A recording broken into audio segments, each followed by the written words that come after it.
Sage Wanderer here. Normally, my face is in the video, but I had something I wanted to share with you. If you've watched this channel, you know that when Corey Feldman was talking about, naming names in the pedophile ring in Hollywood, I jumped in his corner for a minute. And I'll admit, it was an emotional response because I myself have been victimized. And I also understand how evil these people are. If you know my life and my story, you know why I feel this way. And so, but now there's this woman who has come out who claims to be the music director for Corey Feldman's band. And I'm not going to name her name. There's a video out, and I'm not even going to show her face. She's in this video moving the PowerPoint. I'm just going to show you the PowerPoint. And I just want to give you my personal, my personal view on this, like my commentary on her story. And not that I'm saying I don't believe her. I'm just going to walk you through it because here's the thing: she's a young, hot female version of me. So the thing that she does for this band is what I do for bands. That being musical director has been my title in most every band I've been in since my early 20s. Because I just have that gifting, and so I'm good at arranging the band, put it that way, and managing the band and keeping everybody, lined out. So this is what she was hired to do, apparently, for Corey Feldman, and this is her story, and I'll read along as we look at her PowerPoint.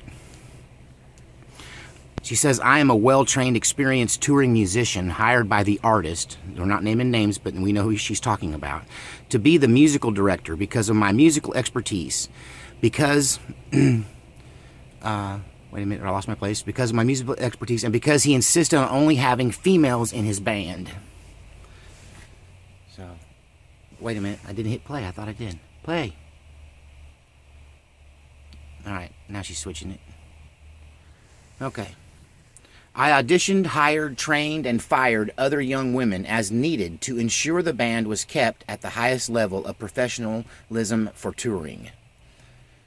I worked with these women for almost 6 hours a day for 5 to 6 days a week. Any less, and I was told by the artist, this is your life now, this is your job, even though I never received a cent for any of it." Okay, pause. Hold the boat. Okay, wait a minute. Hold the door here. I was with you, dear. I was on board with you, fellow musician and, female version of me.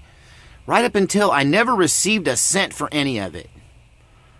I can't help from here on out, no matter what you tell us for the rest of the story, that this now, from this point on, is all your fault, regardless of what this person did to you, because of this last sentence. I never received a cent for any of it. Okay, I don't work for free. This is the difference between an amateur musician and a professional musician. The only person that I will work for free for is God. And I do donate my time to church.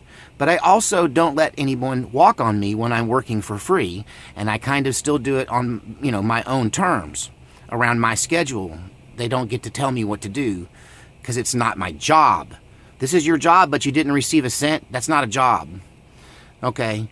So I'm not throwing you under the bus at all. And I'm not saying I don't believe you. I'm just saying that from here on out, it's all your fault because you worked for free.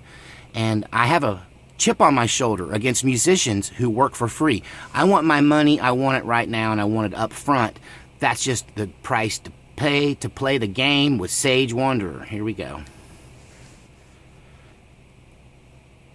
I and the other musicians have still not been paid for the work rendered, as stipulated in signed contracts. All while he raised thousands to lie, steal again from the next group of unsuspecting women. This artist is a known predator, begging and guilt-tripping for money in his crowdfunding campaign due to the countless people and entities he still owes money to, none of which the artist has any intention to pay the band or the crew with. Okay. Why did you keep working for him past the first week? I get paid. You know what I mean? Or I walk. So, this is all, I understand sour grapes now. He hasn't paid you. But, anyway, go ahead. He's not going to pay the band. Your health, my health, safety, and mental peace of mind were constantly under attack. while working for the artist.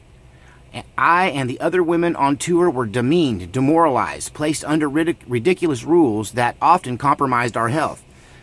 And he wasn't paying you. So why were you doing this? I don't understand. Help me understand why this continued. This is like not just a one-time thing. He didn't do it to you for a week or 2 weeks.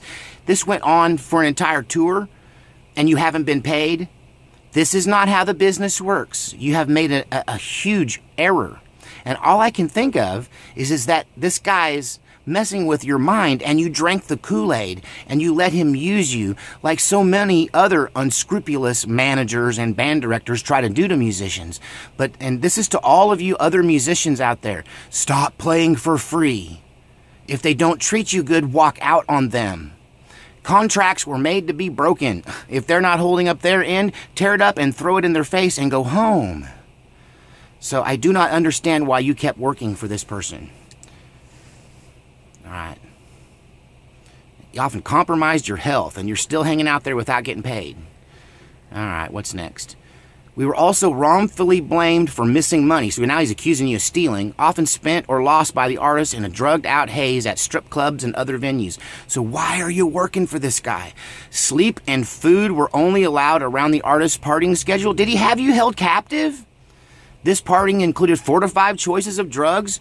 Were you taking some of them? Is that why you stayed on? Which were often slipped in unsuspecting female victims by the artist in order for him to take advantage of them, and you kept doing this for free? What the heck? Okay, one thing about being a gold digger, get the money. We were originally told roadies... Hang on, I gotta pause it. I'm too slow reading. We were originally told roadies or equipment or venue loaders would load the equipment in and out of the venue. So he promised you, oh, we'll get roadies, yeah. But at almost every stop on the tour, the venue loaders were dismissed, leaving the band to lift the heavy equipment after playing 2 to 3 hour shows and meet and greets and merch that all went 2 hours as well. Welcome to the music business, sweetheart. Oh my goodness, come on. Let old Uncle Sage tell you, this is how it works. Welcome to the music business. This is it. This is what you can expect for the rest of your life from everyone, not just him. This is what they will do to you if you let them. How do you make it so that they don't do this to us and you and other people? Is you don't put up with it. What is wrong with these modern musicians? Honestly, you seem to me like you don't know the business, and part of this is you're mad at him and he owes you money, but part of this is you learned the hard lesson of the music business for the first time. So I doubt how well qualified you were for this job, because you clearly weren't watching out for you and your fellow musicians. That's another thing. When you're in that position as band director, you have to make the band, the leader or the manager happy, but not at the expense of the people that you've brought into the project. So these people you've hired, you have to look out for them too, lady. This is the business. And when they do you like this, the band walks out together, right? Until they get people to fulfill the contract the way they said they did. Or you get a lawyer. But what you don't do is keep working. Okay. So yeah, 2 to 3. This is exactly what everyone has to do, by the way. I loaded all my gear for years. We didn't have any roadies. I carried the heavy equipment. After one show, I injured my back. Oh, I know. That's why my shoulder's screwed up, honey. That's why I got a bad knee. I'm not demeaning you. This is not about women or men. This is about musicianship here. I'd call the guy a honey, too, if he's going to complain like this. Wait. While I was in pain due to this loading injury, the artist said to me, hey, I've got pain pills, as I have everything. Okay. I hate to sound like your mother here, but if everyone jumped off a cliff, would you go jump off the cliff, too? I mean, come on. If I blamed every bad night, every drunken night on the person that bought me the drink or gave me the drug or the pill, come on. You're responsible for you. Suck it up, buttercup. I still play, honestly, for free, playing music in church. I work almost as hard as what you're describing there every Sunday. I'm twice your age, and I got a bad knee and a bad shoulder, and I don't take pain pills. Okay? So, if you wanted to do the drugs, I think that's also on you. Okay. So he just said, take it. Stop complaining. I mean, this just seems like a page out of every musician's story ever. After taking the pain pills, I woke up numb, confused, and frightened 6 hours later. Okay, so you tried drugs for the first time. Could I pat her on the head from here? Okay, I gotta read this. Hang on. Every day we were screamed at and called inhumane for not caring for the artist's dogs. We were told, you're not doing your job, you're not a good friend, you're not a professional, and you're a tease, all for not giving in to the constant demands that we party with the artist. I'm sorry, but none of this makes sense. He isn't paying you, you feel abused, he's drugged you, you've hurt your back, and you're still working for free? Here's what you're not saying, and I hate to throw you under the bus, but this is just old Uncle Sage, one of the last vestiges of wisdom of the ages. When I say to you, you were chasing fame and you thought you found a shortcut in this person. This is not you, you're going to pay your dues either way in the music business. And I'm sorry you had to pay them the hard way, but, you learned some valuable lessons that you probably should have learned before you took that gig. But,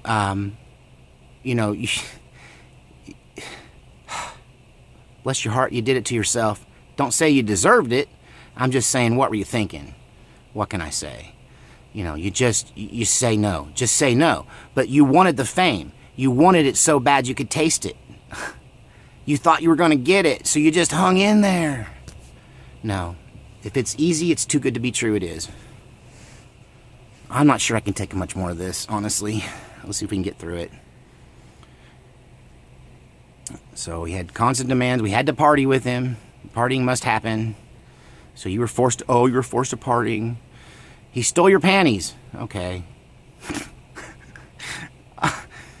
I just don't know what to say. I keep putting myself in your shoes. And I'm saying, okay, let me stop this for a second. I have been sexually harassed as a musician. It's almost kind of part of it. And, you just work around it. But I gotta say, if I got to where someone was stealing my panties, okay, so I won't go into detail, but I had a guy grope me, a band leader, a front man grope me, backstage in a room full of people. We're all drinking and joking. And I just used my razor wit to out him for what he just did in front of everybody, make him seem like he was a tiny little person. And he was so ashamed of himself, he never touched me again. Right? And I didn't have to beat him. I beat him intellectually. But, so, if they're stealing my panties, if they're partying their brains out, if they're demeaning me and calling me names and they're not paying me, why didn't you go home before it got this bad?